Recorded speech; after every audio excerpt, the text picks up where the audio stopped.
Greetings everyone, Brad here with Mild Mannered EDC. Today we're going to do a review on a prototype knife from Artisan Cutlery, the Arion. A-R-I-O-N, Arion. Yeah, very interesting knife. As I mentioned, a prototype. And yeah, this is a knife that I have been interested in for a while and kind of kept checking on Artisan's website, and it just kept saying, prototype, blah, blah, blah. So I finally reached out to him and said, hey, is there any chance I could take a look at this prototype? I'd love to look at a production model, but if there isn't one, it just is a really appealing knife to me in a lot of ways. Could I take a look at one? Anyways, Russell over at Artisan Cutlery, really cool guy, true knife guy. You can tell that after talking to him for about, 30 seconds. And he talked to the folks back at Artisan, and sure enough, they said, yeah, no problem. There is a little bit of a backstory here, so we want to talk to you about that so you can mention it in your review and just make folks aware of kind of where things are with this particular knife. And after that, I did reach out directly to the designer, Chris over at Cerberus Designs. There you go. There's his logo. Really nice guy as well. Very cool. This would be his first production knife. He is a custom knife maker, also does some really cool scales and some other things, but this would be his first production knife. So very exciting, and I'm pretty pleased to be able to take a look at this. Now, I mentioned there's a bit of a backstory, so let's just get that out of the way right now, and then we can move on into the review, because it really is not an issue at this point, but it was a little bit when this first came out. So when this first came out, and they were kind of showing this prototype around, there was a little bit of a dust-up with great knife designer Liang Ma, and I think there were some folks saying, hey, this looks like your Field Duty. This looks like a copy of your Field Duty. Sorry, I got some fingerprints on there. There was a little bit of a brouhaha that ensued on Instagram. Boy, that escalated quickly. I mean, that really got out of hand fast.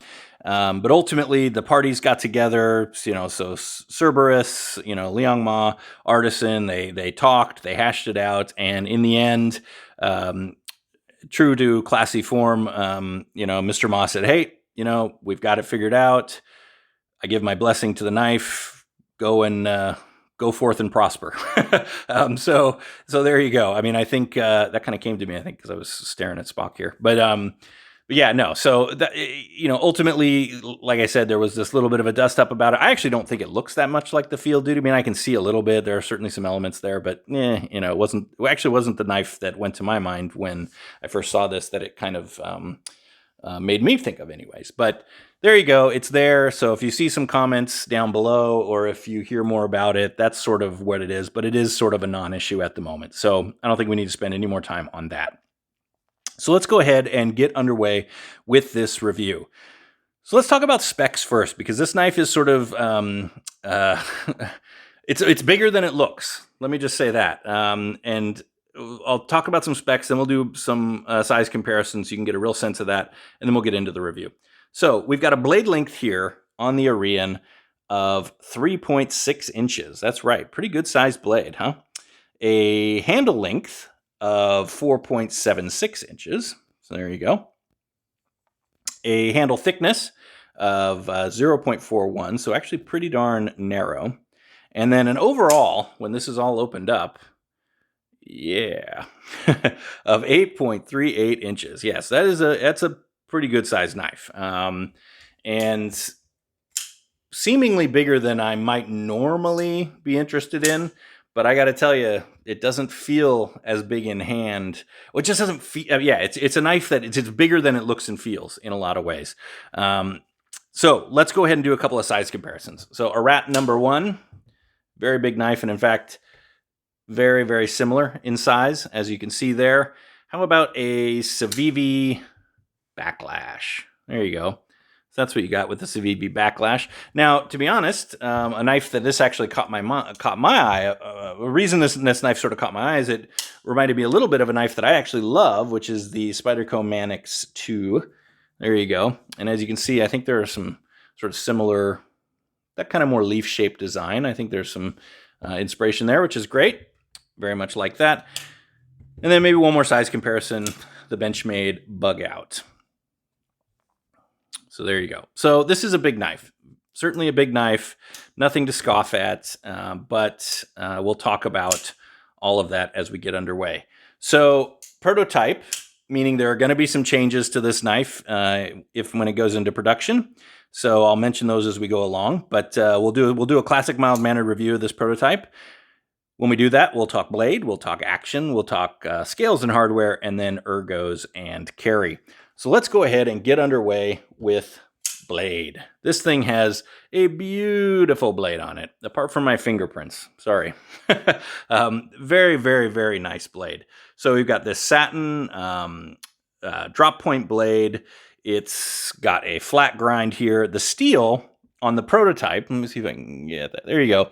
Is actually Artisan's new steel, AR RPM 9, which I think they're hoping to make it sort of a more stainless alternative to D2, something along those lines. So it's more of a budget steel, I guess is one way to call it, but just sort of in that category with some good edge retention, robust, but a bit more stainless, but also not incredibly expensive. So that's where I think they're trying to go with that particular steel, which is interesting. The final version of this knife, however, will be an S35VN if it goes into production.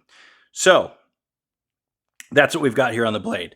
It's a really, really attractive blade. As you can see, the maker's mark, I think I showed you a little bit earlier. There you go. Pretty classy. This Artisan logo will be much smaller and moved. So it won't be this giant branding there on the blade, which, good choice. Don't need that there, especially since they put it somewhere else. But anyways, so that's what we've got here with this blade. Now, this blade, it is super sharp. And this is a prototype, so I don't know if this has been sharpened up or how much it's been used, but I know it's a prototype, so it's not brand new or anything like that. I know certainly, Russell's had it for some time. This thing is super sharp. And, blade stock thickness, I think I clocked it. Look at me with my fancy calipers. I finally sprung $8. And don't get cheap on me. What do we got here? Yeah, 0.12. In fact, I think it said 0.13 online, but I keep getting 0.12 on there. So there you go. But behind the edge, I mean, look at this thing. I suppose I could do that with my calipers too, can't I? I'm not as good at this as like Stasa 23 or some of these other people are much better at this than me. So right behind the edge, yeah, like 10 thousandths.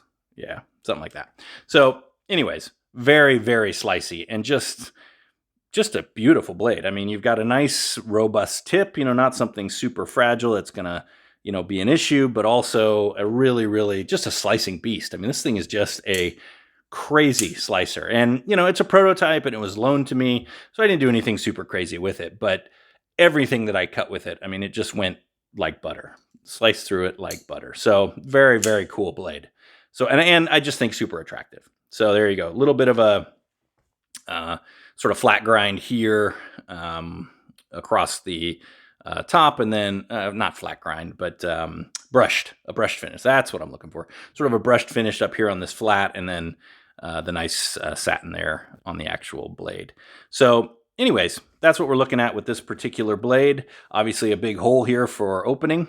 All right, there you go. We'll talk about that next, because let's talk about action. So this is not a thumb stud knife, and this is not a flipper knife.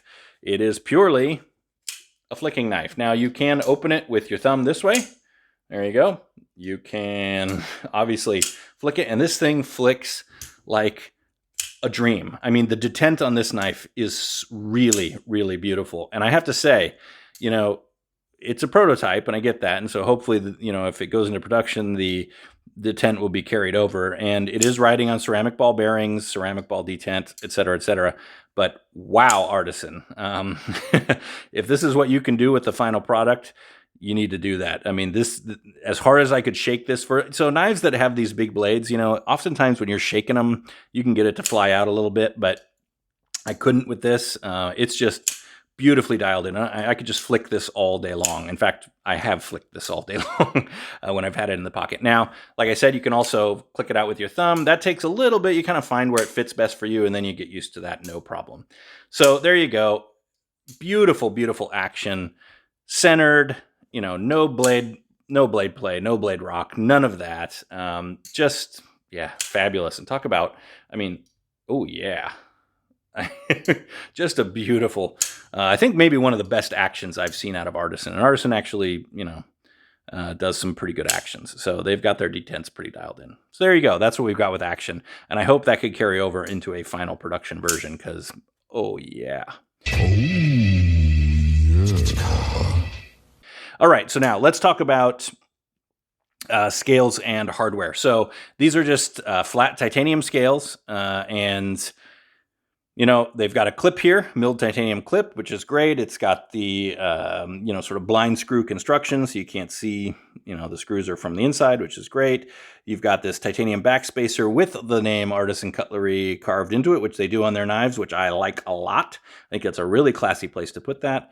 Beautiful lanyard option there, so you don't break up the clean aesthetics. In fact, this knife really reminds me a lot of one of my all-time favorite knives, the Kaiser T1, just in that clean aesthetic. And you could probably see why since I love this knife so much, why this knife spoke to me when I came across it. So anyway, so all titanium. Now there is potentially going to be an option for one-sided micarta, and I'll try to throw a picture up there, but micarta just on the one side, and then titanium still on the other. You'll notice a nice landing pad in here, which I always like, although I'm not entirely sure what that's for because this is not a flipper. So I'm not 100% sure. I guess that's to maybe give you some traction. There's a little jimping there on the blade. I didn't mention that in blade, sorry. But yeah, that's all there. Everything chamfered very, very nicely and done well. Again, prototype, so hopefully the good things on this would carry over into a final production. But that's sort of what we got here with scales and hardware at the moment. Now let's talk ergos and carry.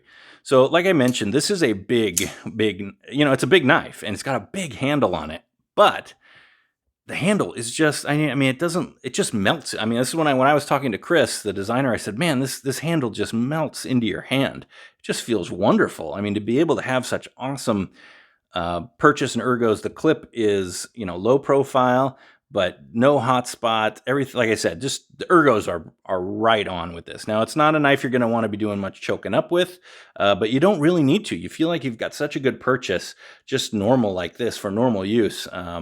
Yeah, lot to like about the ergos. The ergos are pretty darn fabulous there, and I think that's pretty awesome. So yeah, so ergos I like a lot. Carry has again been just so fun, and part of the reason I think carry is so good, and I was going to demonstrate kind of the in and out of the pocket clip. Yeah, so it's pretty deep carry, not 100%, but it's right there. But that's all that's sticking out, and this thin titanium just looks really nice. And it's, like I said, slides in and out of the pocket really, really well. In fact, one of the things that I think is notable about this knife is how thin it is sort of this way. That 0.41... you're not getting too much bigger even than the bug out in that case. So when it's all packed up like this, it is really a really nice knife to carry. I mean, it's a little long for sure, but to be able to, get that blade nicely folded down, very attractive, carries like a dream in the pocket. So, there you go. I have to imagine the micarta being on the show side, that doesn't have an impact on the clip or anything like that. So I don't think that would change anything if that were the case. So there you go. That's kind of what we've got with this knife. As I mentioned, a little bit of a backstory there, but not something that I'm too worried about. The prototype price they have listed at $199. I don't know if that's going to be the final price or not of a production model. And again, I don't know if that's MSRP or what that would be when it finally got to retailers. But here's what I will say. If this was going to be, an S35 VN with this much knife done this well, yeah, $200, even at that price, I don't think I'd be complaining. I mean, I'll tell you this, if this goes into production, I am 100% picking one up. This is just that good a knife. I mean, again, it may look a little plain Jane to some people. The micarta might mix it up for you, which would be cool. But I have to say, this is a really, really beautiful knife. And for Chris's first, kind of go in the production knife world, I love to see him, get some success with that, because this is a really cool knife, and I hope to see more coming out of him in the future. So thanks so much to Artisan for giving me a chance to take a look at this and give you all a chance to look at this as well. I hope this, generates some interest in this knife, because this really is a very cool knife, and I think a lot of people, particularly if you're looking for bigger knives, if you're a fan of bigger knives, but that bigger knives that just carry really, really well and are just super classy looking and aren't necessarily as big, beefy kind of chunker as something like that might be. This is really a nice crossover between kind of a heavy duty worker knife that also looks really, really elegant and refined. So with that, thanks so much. Really appreciate you watching. If you're new to the channel, please consider subscribing. Be great. Those of you that have subscribed, thank you so much for the support as always. Most importantly though, stay safe out there, be mild-mannered to one another, and all the best.